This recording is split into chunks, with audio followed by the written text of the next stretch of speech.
Hi everyone, and welcome to Cooking with Cricket. Today I thought I would turn on the camera and bring you along as I can up some strawberry syrup. Excuse the background noises. Y'all know I have a new kitty and she's in here running and playing. So I want to put a disclaimer out there. I am still a newbie with canning, still learning. So I did some jellies and all last year, and I'm going to be doing more stuff this year. It still kind of scares me because I don't want to make nobody sick.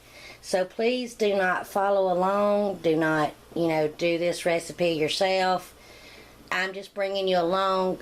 Please research when you can and get all the information that you can.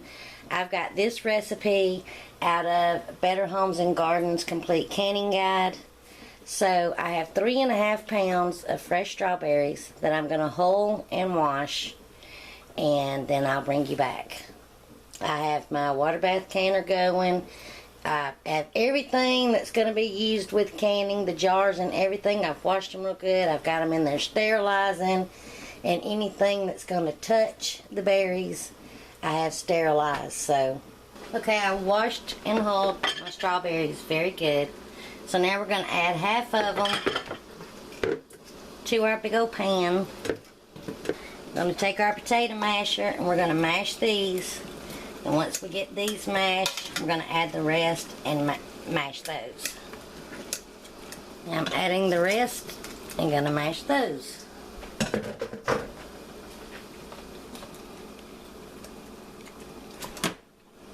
Okay, they're mashed pretty good.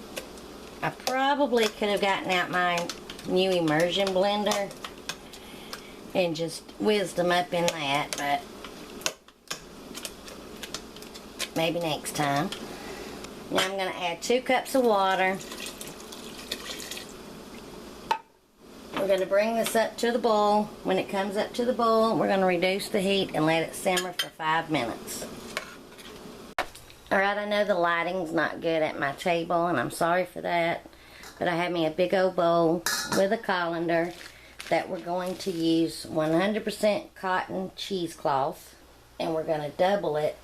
And this is what we're going to pour it in to strain it. Here's the strawberries. Just going to pour it in there. Now we're just going to let this just drain on its own. And once it gets cooled enough and it looks like it's drained, then I'll take up the cheesecloth and strain out any remaining that's in there. Now I'm going to wash out this pan to use it to boil the syrup in. Alright, we have our juice and it smells so good. Now we're going to heat this to a rolling boil, and then we're going to stir in our sugar.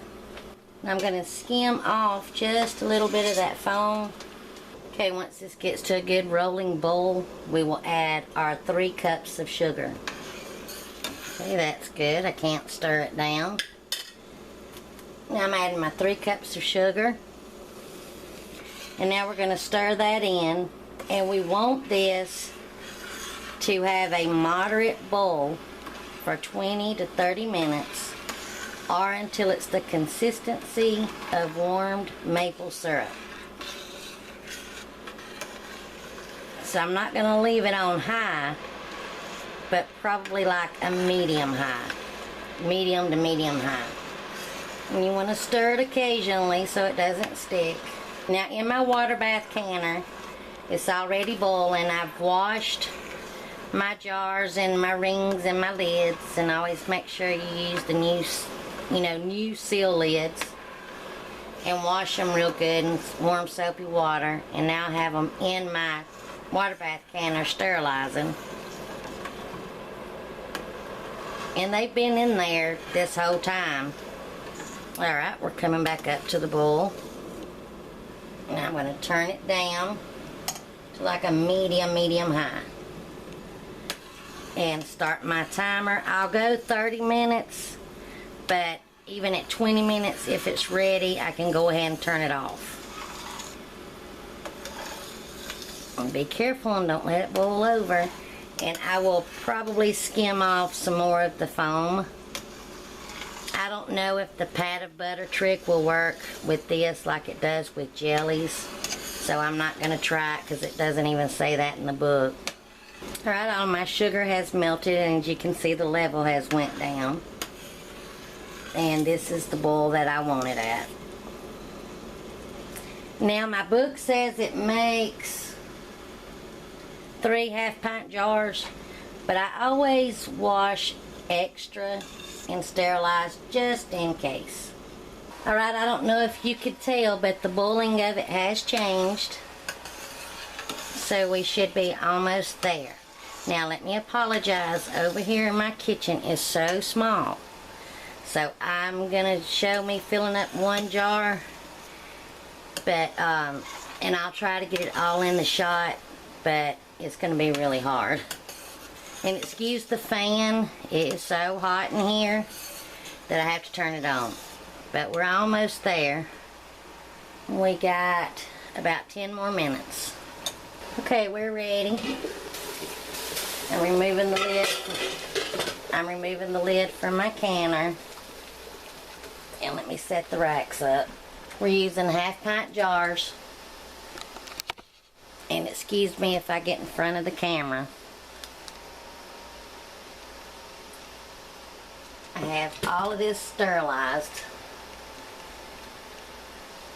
We're supposed to fill this up to a 1/4 inch head space.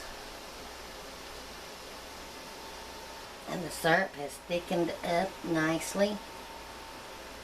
Now I bought me one of those silicone jar holders and I can't find it. So I'm dipping me a paper towel into some vinegar and I'm going to wipe the rim. Get me out a seal.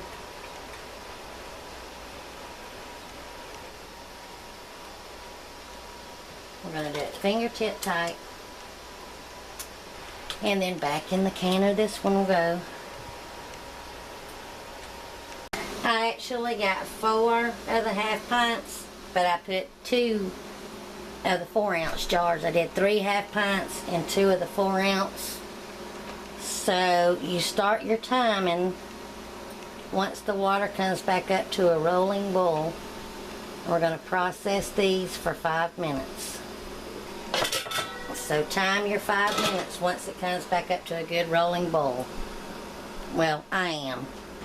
So here's a little bit of the leftover syrup, and I just wanted you to see, look how nice and thick that is. I hope you can see that. So as soon as this cools off a bit, I'll try some. That is just so pretty. And will be so good over pancakes and ice cream and stuff. And I plan on making a no-churn strawberry ice cream with some of this. Alright, it's cooled enough for me to take a bite. You wouldn't believe how good this is. I could sit and just eat that bowl like that. This is very good. Alright, when my 5 minutes, I've started the timer on my 5 minutes for my water bath canner. It's back up to the full boil. And once the 5 minutes is up, I'm going to turn the heat off and let that sit in there for about another 5 minutes for the boiling to stop and all. This is so good. Okay, my jars are about ready to come out. I have a towel and a rack because it said to cool them on a rack, but you want to put them in a draft-free place so they won't be disturbed until they completely cool down, preferably 24 hours. And we should start hearing them ping here in just a minute. Right, I'm going to take my jars out, and you don't want to tip them to drain off. I just heard one seal.